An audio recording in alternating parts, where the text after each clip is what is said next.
بسم اللہ الرحمن الرحیم۔ میرے عزیز دوستو، آپ سب کو لاگ ٹی وی 4 پر خوش آمدید۔ دوستو، پاکستان بننے سے پہلے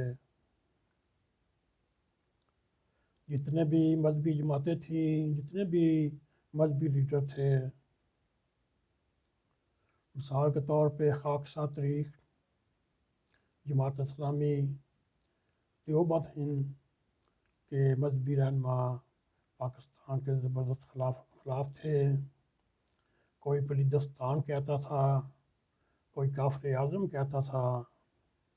کوئی کہتا اللہ کا شکر ہے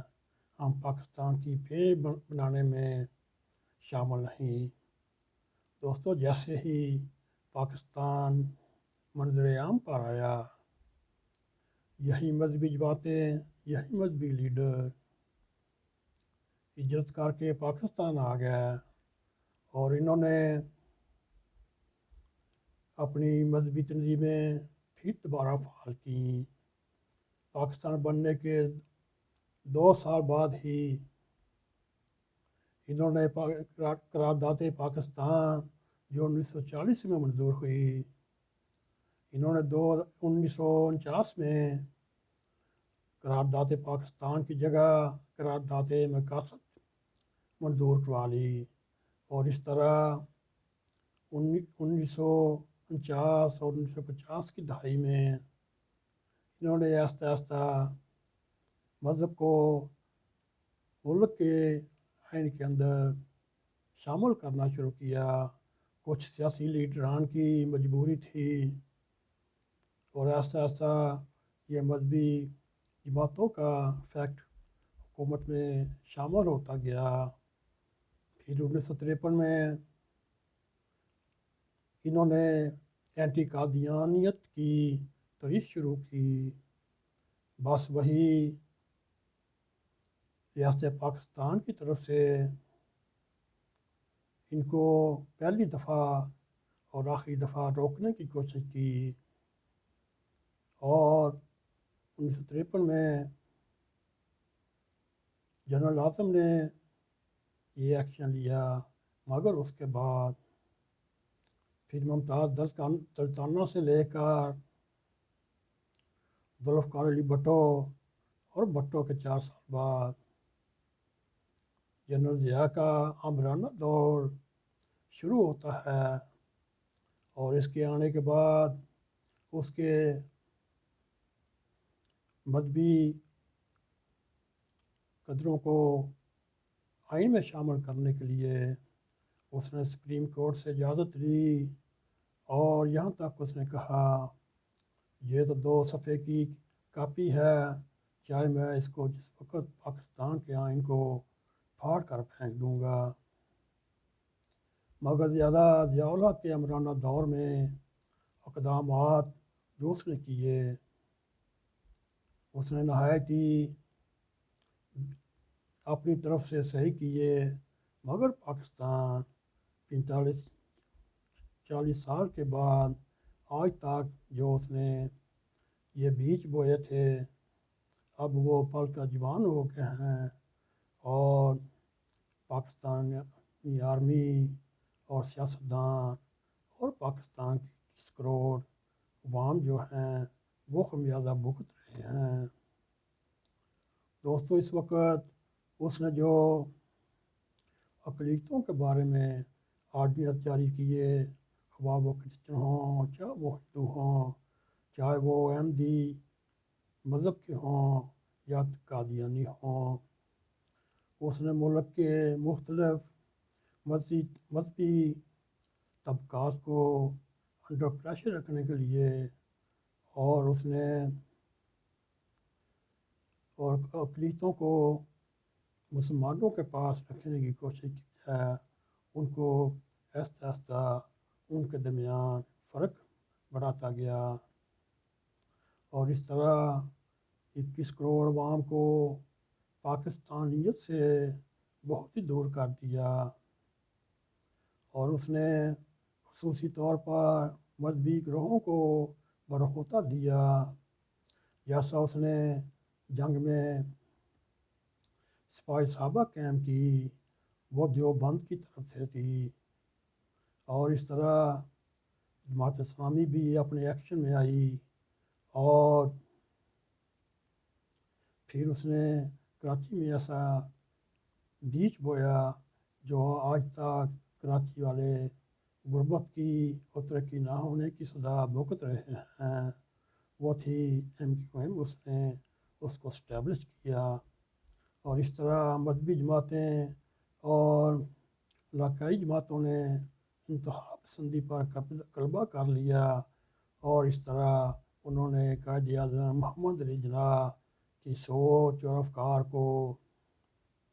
بھول گیا یہ ہم سب کا پاکستان ہے۔ مگر دوستو اس وقت کیا نظر آ رہا ہے؟ اس وقت بریلوی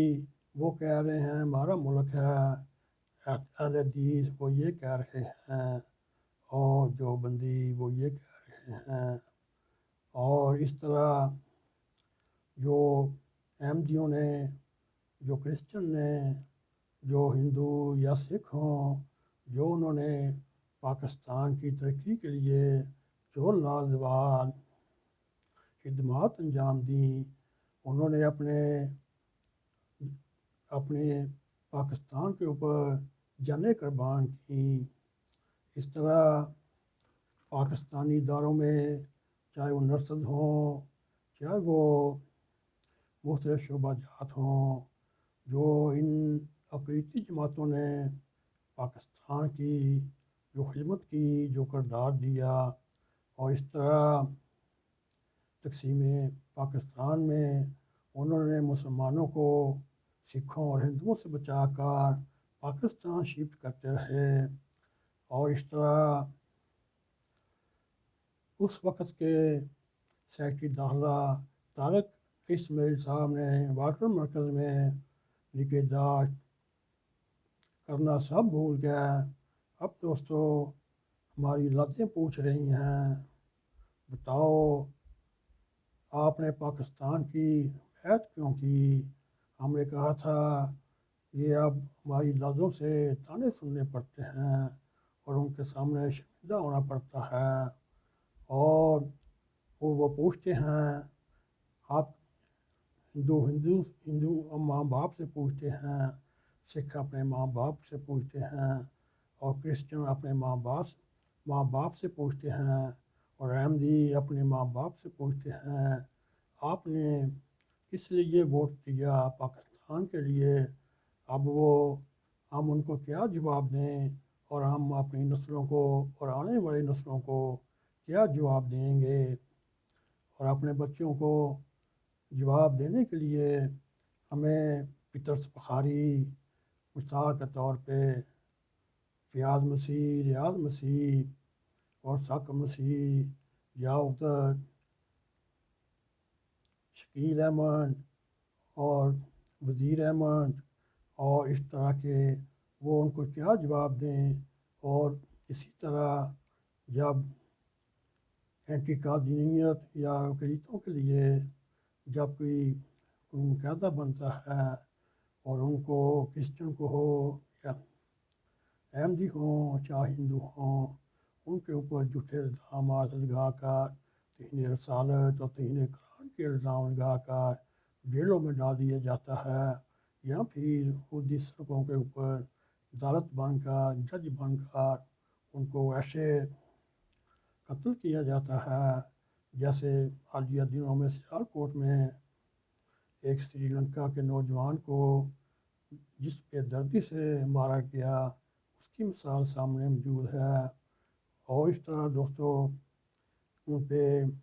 C-298 295 کے تحت مقدمات داخل کر کے ان کو جیلوں میں بھجوا دیتے ہیں، اور پھر ان کی سالوں سال ضمانت نہ ہونے کا بھی رہتا ہے۔ یہ جو سراسر زیادتی اور ناانصافی ہے، کوئی ان کے لیے آواز نہیں اٹھاتا۔ اگر کوئی آواز اٹھائے گا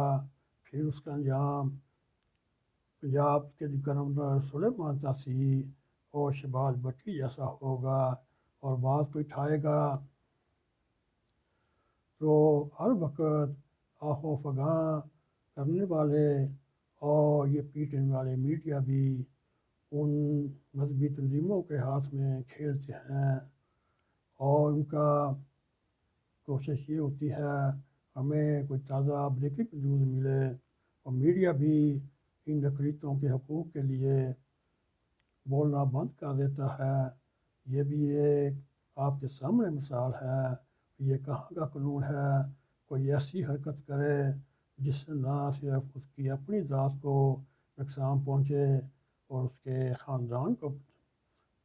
پہنچے، اس طرح خاندان کے خاندان تباہ و برباد ہو جاتے ہیں،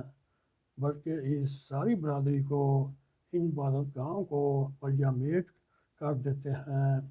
محراب گراتے ہیں اور منارے گراتے ہیں، اور یہاں تک دوستو یہ کلمہ طیبہ یا قرآنیہ یاد مساجد کے سامنے سے توڑ کر کھاڑ دیتے ہیں یا اوپر کالا رنگ پھیر دیتے ہیں۔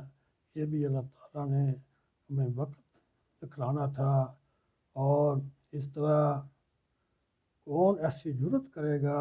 وہ توہین مذہب کرے یا گستاخی کرنے کی ہمت یا کوشش کرے۔ آج تک تو نہ ان واقعات سے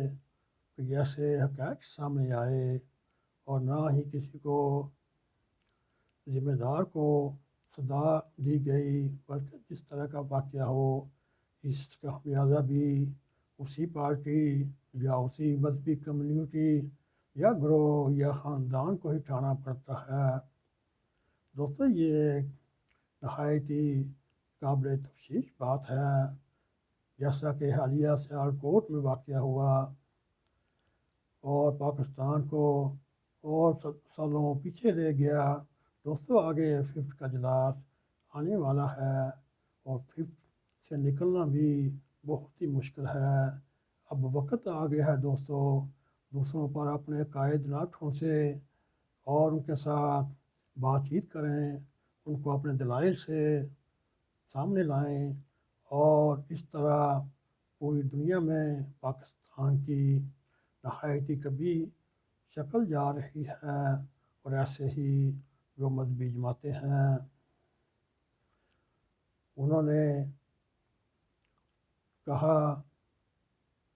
دوسروں کو اپنے قائد نہ ٹھونسے، جیسا کہ قائد اعظم محمد علی جناح نے پاکستان بننے کے اوپر ایک خطاب فرمایا۔ وہ کہتے ہیں امن سے رہیں، دوسروں کو بھی رہنے دیں، اگر ایسا نہیں تو قائد اعظم کا وہ پاکستان نہیں جس میں مذہب ذات بھی کسی ایک پاکستانی کو دوسرے لگ نہیں کر سکتی،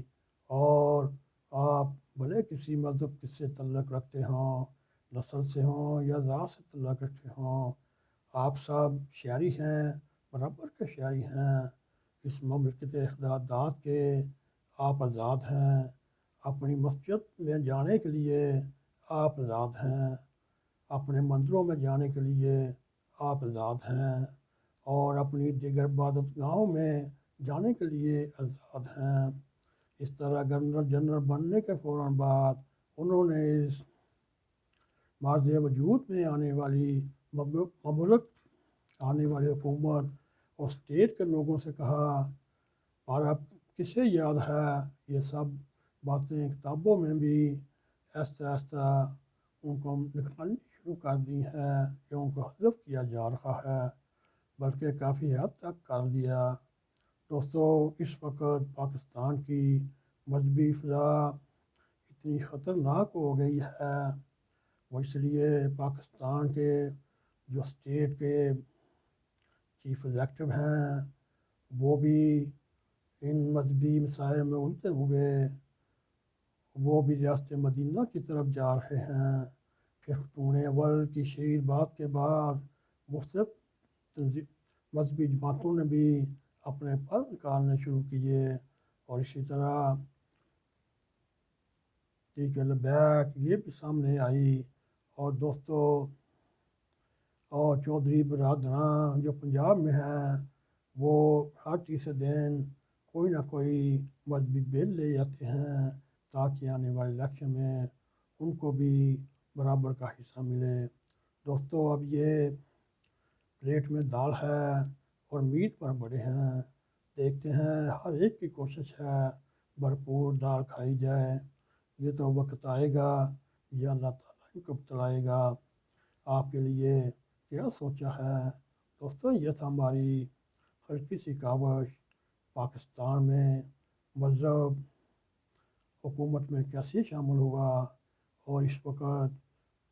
مذہب تنظیمیں پاکستان کے اندر کیسے کیسے عروج پا رہی ہیں۔ اور دوستوں ہم تو یہی کہہ سکتے ہیں خدا پاکستان کو دنیا میں نہ رسوا کریں اور لوگوں کو وحشت زدہ کریں اور نہ ہی جہنم میں دھکیلیں۔ دوستوں یہ تھا، جاتے جاتے ہم پھر دعا کرتے ہیں اللہ تعالیٰ پاکستان کو اپنے حفظ و امان میں رکھتے ہوئے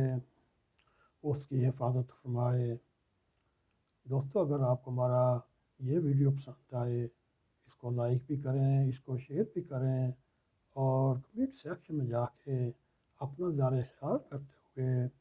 ناگ ٹی وی 4 کو سبسکرائب کریں، اور جاتے جاتے بیل آئیکن کو پریس کریں تاکہ ہماری تازہ ویڈیو آپ تک پہنچتی رہیں۔ اسی کے ساتھ ہمیں اجازت دیں۔ السلام علیکم ورحمۃ اللہ وبرکاتہ۔